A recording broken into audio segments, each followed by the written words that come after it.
Read the following sentence. આજનો topic છે કારક વિભક્તિ પરિચય.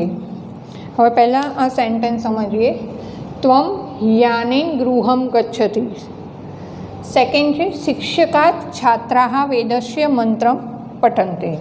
હવે અહીંયા જે સેન્ટેન્સ આપ્યા છે એ ફર્સ્ટ સેન્ટેન્સ પહેલાં ત્વમ યાનેન ગૃહમ ગચ્છતિ મીન્સ તું યાન દ્વારા ગ્રહે જાય છે.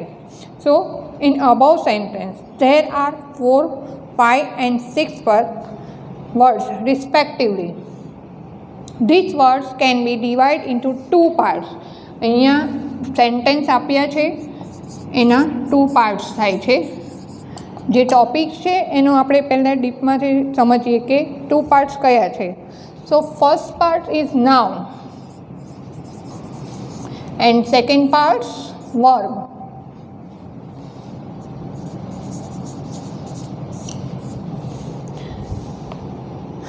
First part is noun and second part verb. So noun means કારક પદ.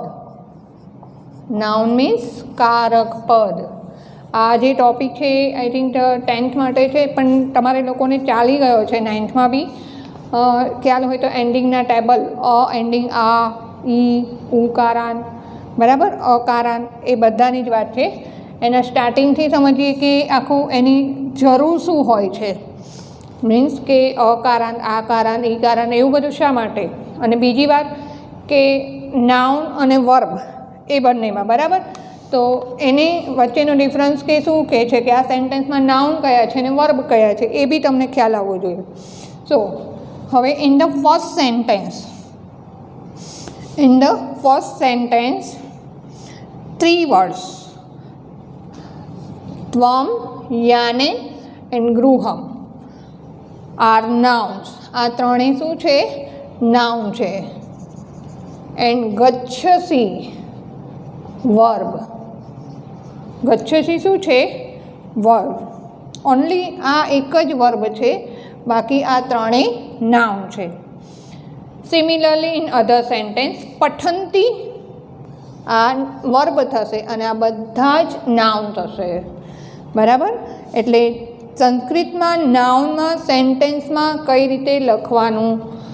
વર્બને તો તમને ખ્યાલ આવી કે આપણે આની આગળનો ટોપિક જે વર્બ ક્રિયાપદના સેન્ટેન્સ પ્રમાણે જોઈ લીધું કે ગચ્છસી છે તો આ સી છે પ્રેઝન્ટ ટેન્સ છે, પઠંતી છે તો અંતિ છે તો મીન્સ પ્રેઝન્ટ ટેન્સ છે. હવે આ જે ત્વમ યાનેન ગૃહમ બરાબર આ બધા ત્રણેય નાઉન છે અને અહીંયા પણ આ આટલેથી અહીં સુધીના એ બધા જ નાઉન છે. ઓનલી પઠંતી આર વર્બ. હવે અહીંયા બધા જ નાઉનમાં અલગ અલગ પાછળ પ્રોનાઉન્સ થયું છે. જુઓ અહીંયા શિક્ષકાત છાત્રાઃ તો કેમ અહીંયા છાત્રાત ન લખ્યું. વેદસ્ય અહીંયા કેમ છાત્રસ્ય ન લખ્યું. અને અહીંયા થયું મંત્રમ તો મંત્રમ વેદમ કેમ ન લખ્યું. આનો મિનિંગ શું થાય છે કે શિક્ષકથી છાત્રોને વેદનું મંત્રનું ગાન શિક્ષકથી છાત્રાઓ વેદનું મંત્રનું ગાન કરે છે બરાબર. હવે શિક્ષકાત હવે થી લાગ્યું. પહેલાંમાં શિક્ષકાતમાં શું લાગ્યું? શિક્ષકથી. હવે એ તો આપણે ગુજરાતીમાં સેન્ટેન્સ લખીએ તો ખ્યાલ આવી જાય છે કે શિક્ષકથી તો અહીંયા થી લાગ્યું બરાબર. છાત્રાઃ એટલે છાત્રાઓ વિદ્યાર્થીઓ. હવે વેદસ્ય મીન્સ વેદના શ્ય તો અહીંયા ના અહીંયા વિદ્યાર્થીઓ અને મંત્રમ એટલે મંત્રનું બરાબર.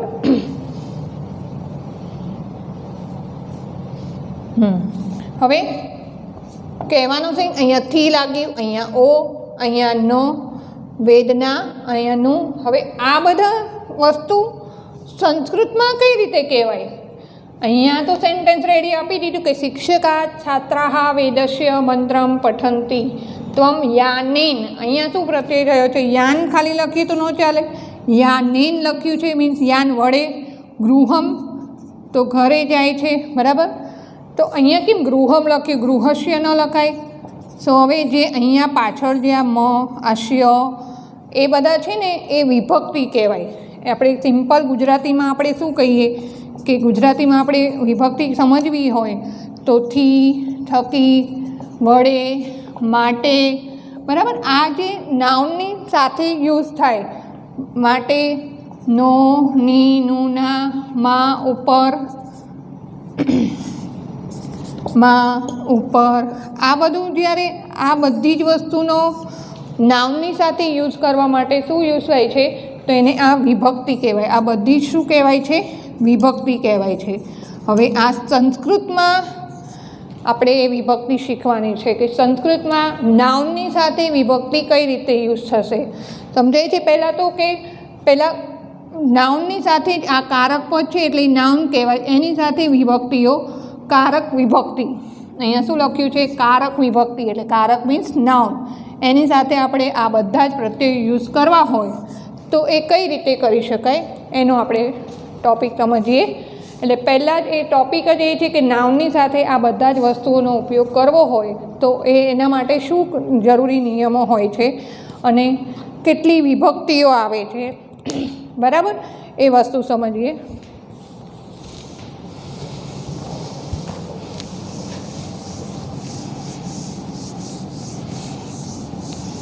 કેટલી વિભક્તિઓ કયા નાઉન સાથે? નાઉનમાં બી તમને ખબર હોય કે જેન્ડર આવે, બરાબર. નાઉનમાં જેન્ડર આવે કે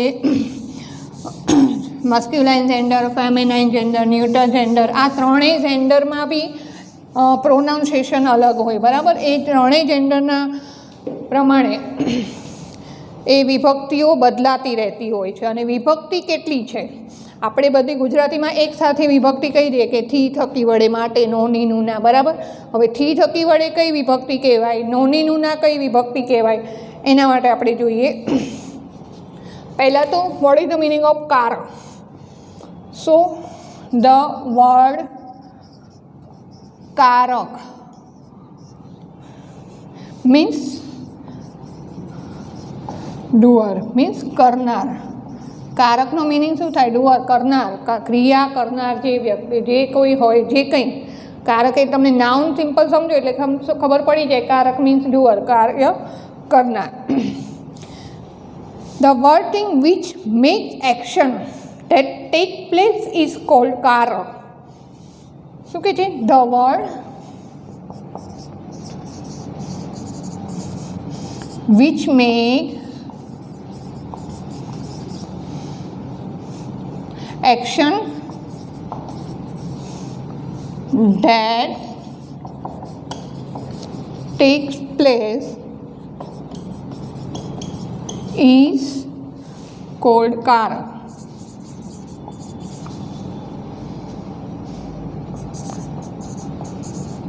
આ સેન્ટેન્સનો મિનિંગ શું થશે કે the word which make action that take place, જે વર્ડ છે એ ક્રિયાને કરાવવા માટે જે ઉપયોગી થાય છે, ક્રિયાને કરાવવા માટે, જે કાર્ય કરાવવા માટે જે ઉપયોગી થાય છે એ વર્ડને શું કહેવાય છે? કારક કહેવાય છે. ધેર આર 6 કારક, 6 કારકો છે. મીન્સ જે ક્રિયા કરાવવા માટે જન્માવનાર જે પદાર્થ હોય, ક્રિયા કરાવવા માટે જે ક્રિયા જન્માવવા માટેનો જે પદાર્થ હોય, થિંગ્સ હોય, એને કારક કહેવાય. એ 6 કારકો છે. તો એ કયા આવે? કર્તા, મેન જે હોય, બરાબર, કર્મ, કર્તા, કર્મ, કરણ, સંપ્રદાન. આ બધું જ આપણે આગળ સમજીએ કે કર્તા કોને કહેવાય, કરણ કોને કહેવાય, સંપ્રદાન, અપાદાન,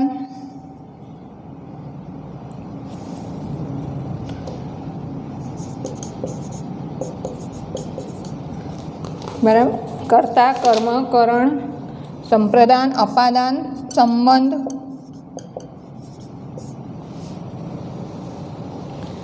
અને છેલ્લે જે આવે છે એ અધિકરણ, 7મું કરણ આવે છે અધિકરણ, અને લાસ્ટ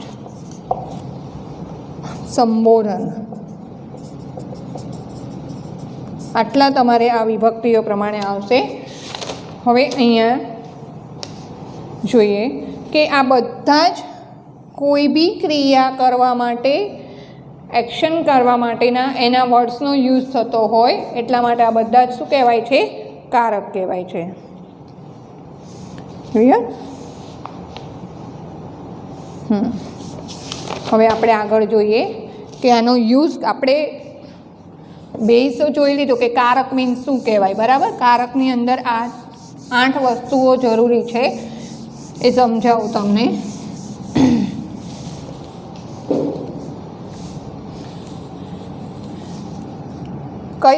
કયા કારક કઈ રીતે ઉપયોગી થાય છે, કયો કારક એટલે કઈ જે નાઉનમાં કઈ રીતે ઉપયોગી થતું હોય છે. તો પહેલું જે છે કર્તા, તો એ સિમ્પલ, કર્તાને કોઈ જ પ્રત્યય લાગતો નથી, બરાબર. પ્રત્યય લાગતો નથી એટલે કર્તા as it is.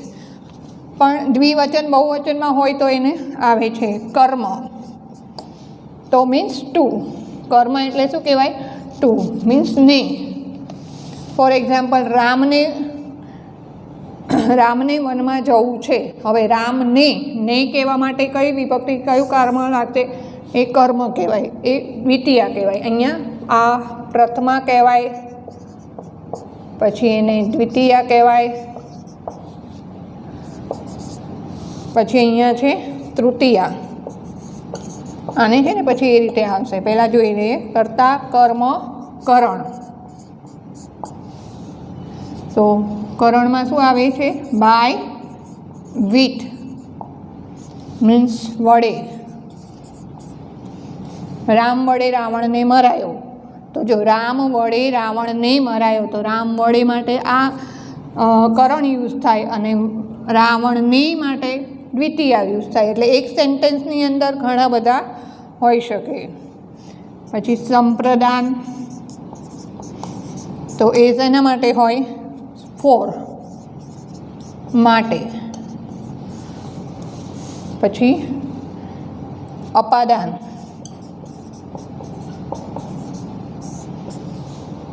From means માંથી. સંબંધ,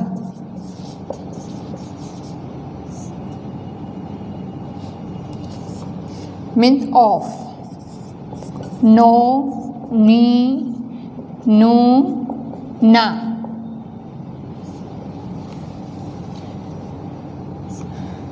અધિકરણ,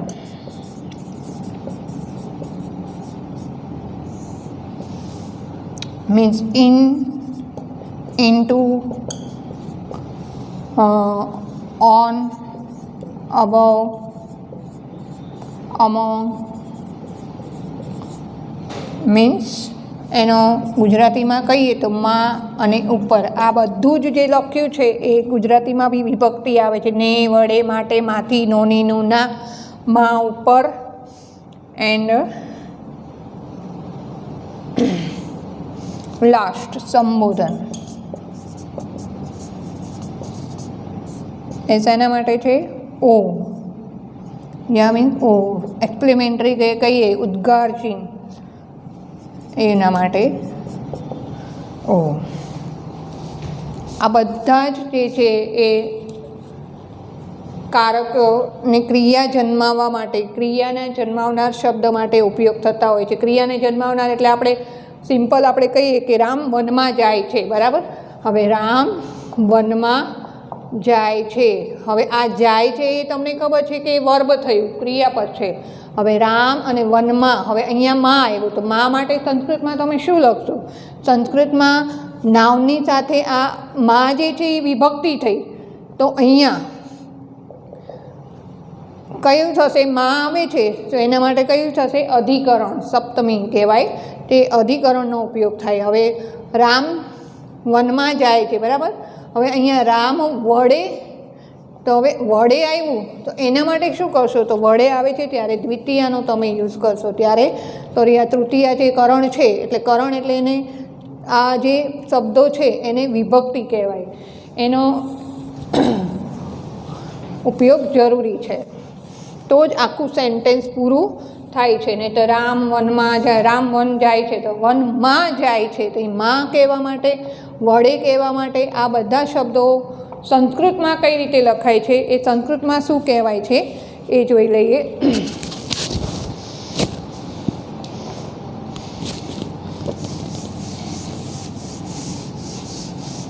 એ સંસ્કૃતમાં આપણે જોયું કે સંપ્રદાન, અપાદાન, અધિકરણ, સંબોધન એ બધા એનો ઉપયોગ થાય છે.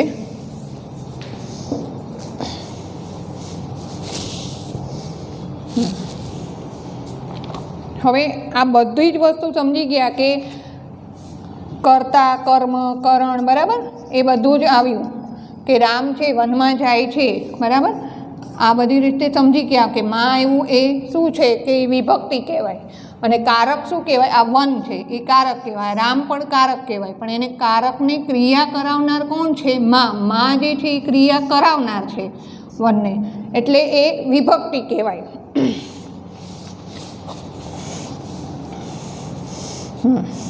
Every noun is recognised by its ending sound.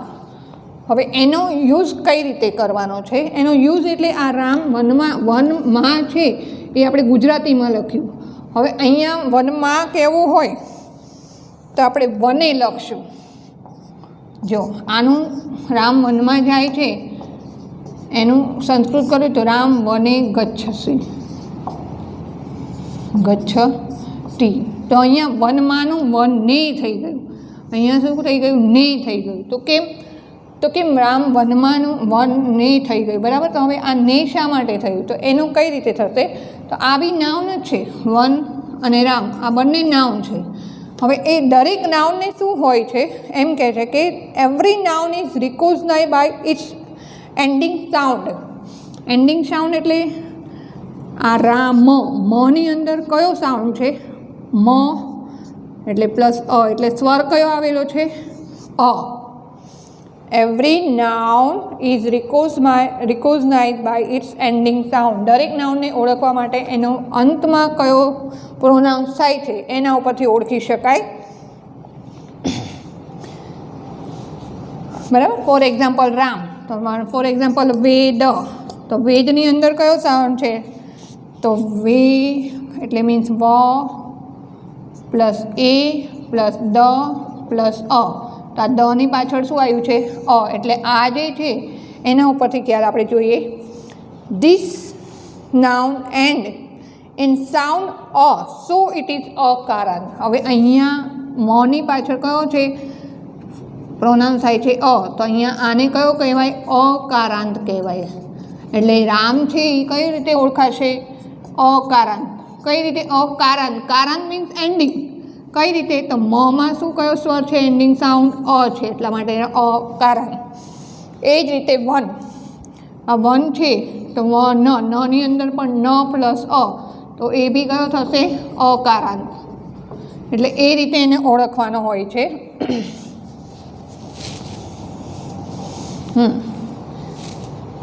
હવે ફોર એક્ઝામ્પલ અગ્નિ,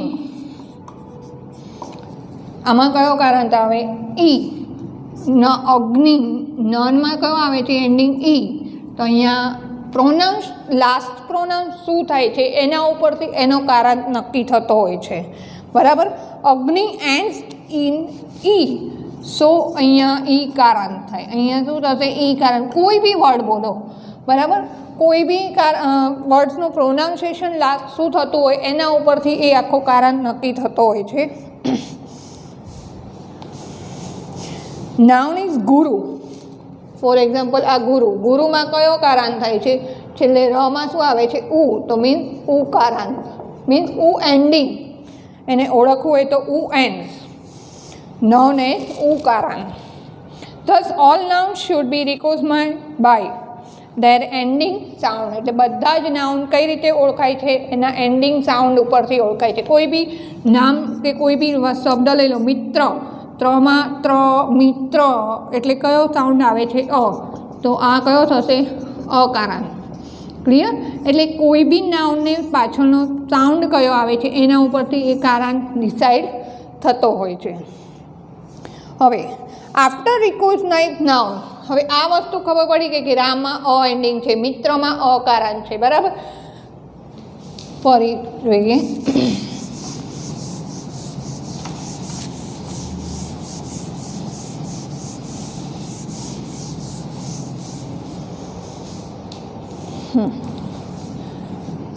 આ રામ છે, વન છે, મિત્ર છે, ગુરુ છે, બરાબર. આ બધામાં ખબર પડી ગઈ કે આમાં બી મ એટલે સિમ્પલ મ છે, માં નથી લખ્યું. તો જો રામાં લખ્યું હોય તો અહીંયા આ થાય, પણ મ છે તો શું થશે? અકારણ.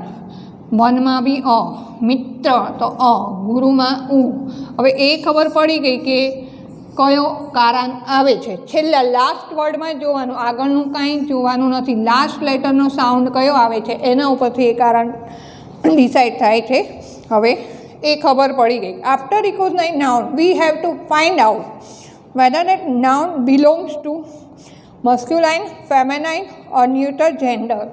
હવે આ બધામાં જેન્ડર કયા છે એ ફાઇન્ડ કરવાનું હોય. એઝ નાઉન અગ્નિ ઇઝ ઈ કારણ and having masculine gender, noun Agni will be recognized as e કારણ masculine. હવે સિમ્પલ સમજાવો કે રામ છે એ કયો જેન્ડર થશે?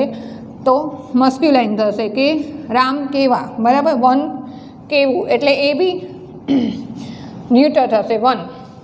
મિત્ર કેવો એટલે અ, એટલે એનો પણ પછી એ જેન્ડર કયું છે એને ઉપરથી આખું તમારે એનો વિભક્તિ પ્રત્યય થતા હોય છે કે રામ છે કે મસ્ક્યુલાઇન જેન્ડર છે અને અકારણ છે. હવે આ વન છે એ કયું જેન્ડર છે? ન્યુટર છે, બરાબર.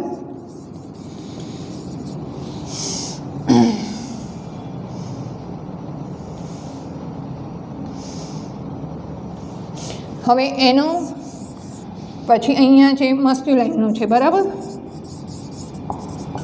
આ બંને વસ્તુમાં વિભક્તિમાં ફરક પડી જશે.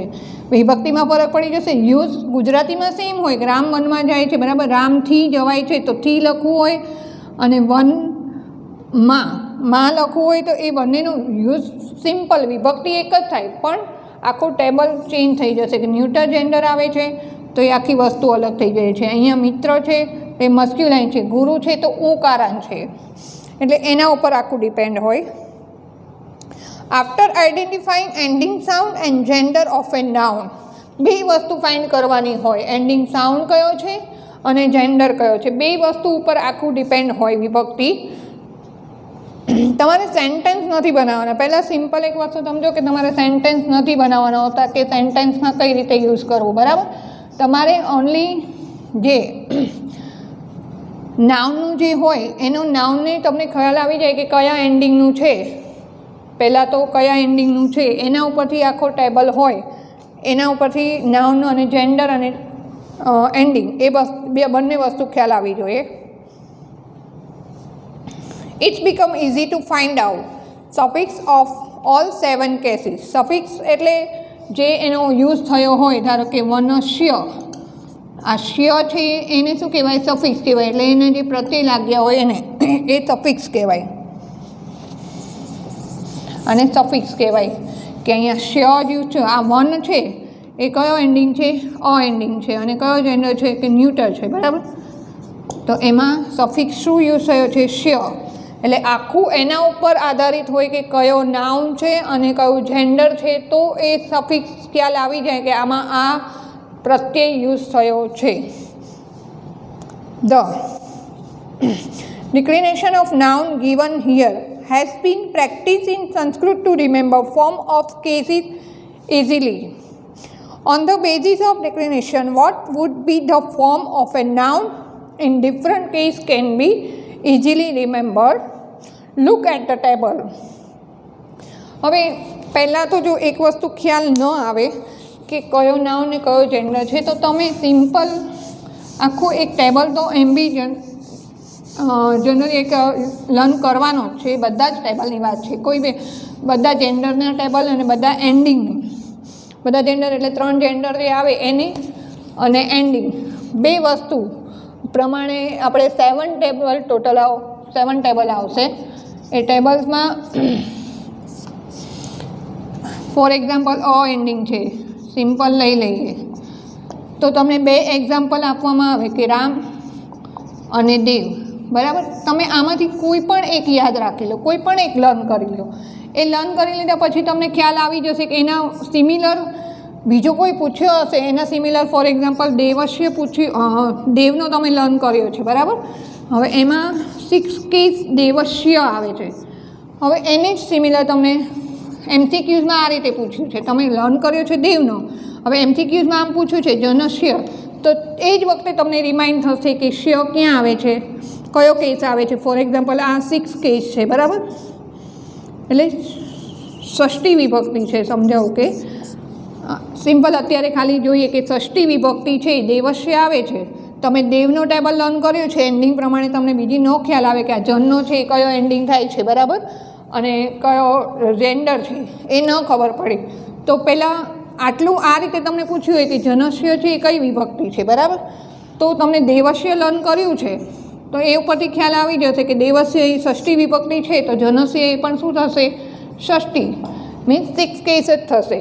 એટલે કહેવાનું મિનિંગ કે કોઈ બી એન્ડિંગના બધા જેટલા એન્ડિંગ છે એના એક એક્ઝામ્પલ લર્ન કરી લો, તો કોઈ બી તમને જેન્ડરનું પૂછ્યું, કોઈ બી એન્ડિંગનો પૂછ્યું હોય, કોઈ બી વર્ડ પૂછ્યું હોય, ધારો કે એન્ડિંગનો આપણે આ કરી આપીએ, હવે એન્ડિંગ ઉપરથી જનનો પૂછે, બરાબર, કોઈ પણ પૂછે તો એ તમને એ આના ઉપરથી આ ખ્યાલ આવી જ જાય, કારણ કે એમાં બહુ ફરક હોય નહીં, ફરક જ નથી હોતો, ખાલી જ અને એનો દેવનો પ્રોનાઉન્સિએશન ચેન્જ થાય, બાકી કોઈ જ ફરક નથી હોતો. ટેબલ તો સેમ જ થતા હોય છે, એ આપણે ટેબલ જોઈશું એટલે ખ્યાલ આવી જશે.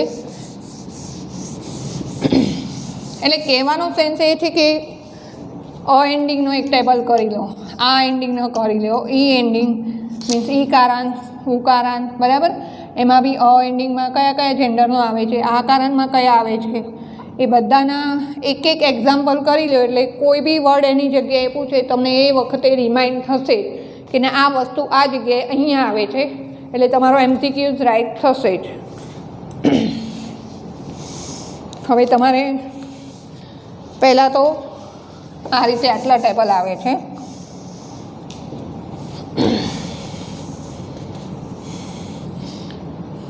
અકારાંત, ઈકારાંત, ઉકારાંત, આટલા મસ્ક્યુલાઇન જેન્ડર આવે છે.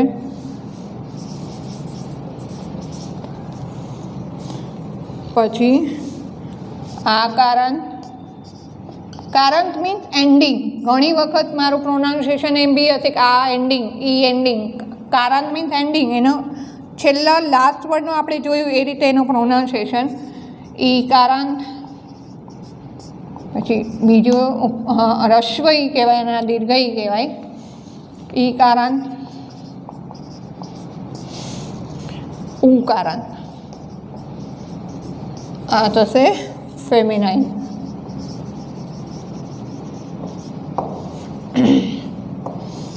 એન્ડ અકારાંત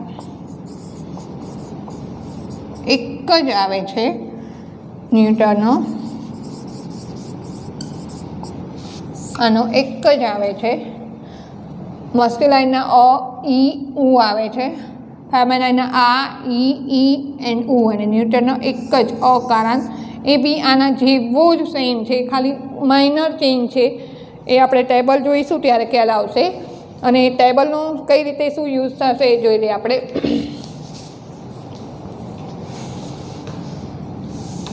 આટલા ટેબલ કરવાના છે, ઘણું બધું બધા ટેબલમાં થોડું થોડું સેમ આવશે જ, અમુક જ વસ્તુ ચેન્જ થતી હશે, એટલે એવું કંઈ ડરવાની જરૂર નથી કે આટલા બધા, એવું નથી, ઘણું બધું અંદર સિમિલર હોય છે, એટલે એવું કોઈ પ્રશ્ન જ નથી થતો કે ન થાય. એક વખત ધ્યાનથી કરવામાં આવે તો થઈ જશે, અને એ જે એક્ઝામ્પલ જે લખું એ લર્ન કરી લો, એટલે બીજા કોઈ બી વર્ડ એની જગ્યાએ પૂછ્યા હોય તો રિમાઇન્ડ થાય કે ના આ વસ્તુ આ રીતે એનો આન્સર આ આવી શકે, બરાબર. પહેલાં આપણે અકારાંતનો જોઈશું. અકારાંત મસ્ક્યુલાઇન જેન્ડરનો, એમાં આપણે દેવનો જોઈશું. દેવ બધાના જ 2 એક્ઝામ્પલ કરાવી છે, એમાંથી કોઈ પણ એક તમે કમ્પલસરી પરફેક્ટ લર્ન કરી લો. એવું જરૂરી નથી કે હું જેટલા એક્ઝામ્પલ લર્ન કરાવી બધા જ, કોઈ બી ફોર એક્ઝામ્પલ અકારણના હું 2 એક્ઝામ્પલ લખાવું તમને, દેવ અને રામનો. એમાંથી તમે કોઈ પણ એક પરફેક્ટ કરી લો, પછી એની જગ્યાએ કોઈ બી એન્ડિંગનો પૂછે, કોઈ બી અકારણનો એનો સિમિલર વર્ડ પૂછ્યો હોય તો એ તમને ખ્યાલ આવી જ જશે. હવે એમાં બી કેવું હોય,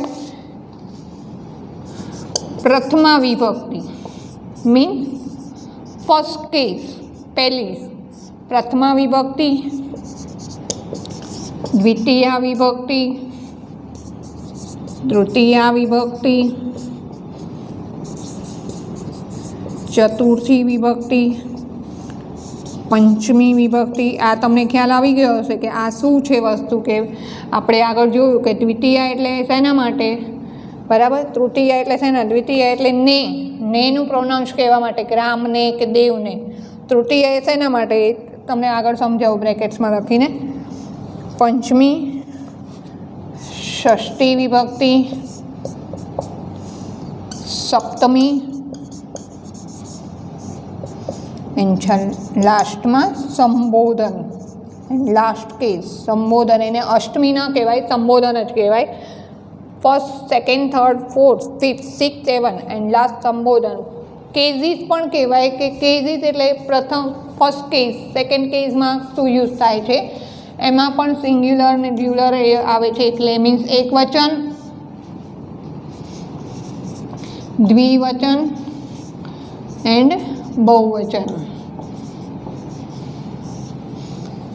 હવે પ્રથમા વિભક્તિ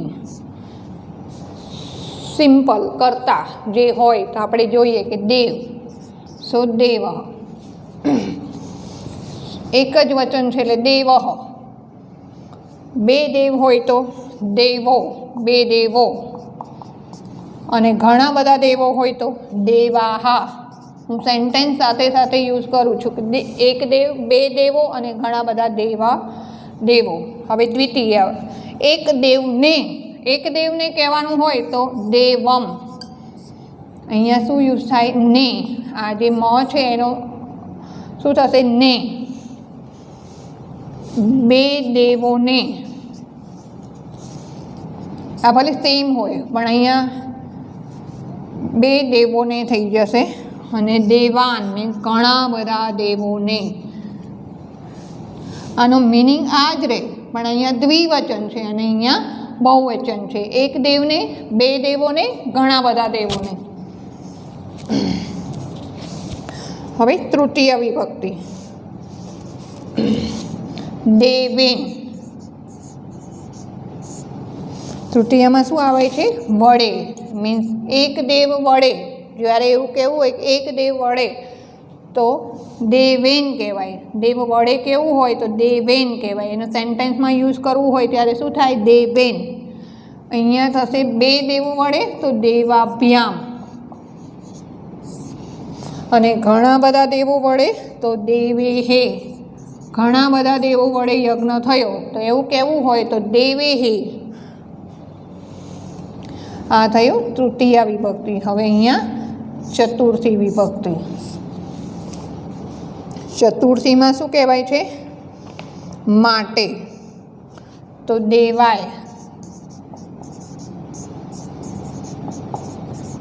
એક દેવ માટે, 2 દેવો માટે. ત્યારે પણ માટે 2 દેવો માટે પણ દેવાભ્યામ જ થાય છે અને 2 દેવો વડે પણ ભ્યામ જ થાય છે. એટલે એમાં કન્ફ્યુઝ થવાની જરૂર નથી.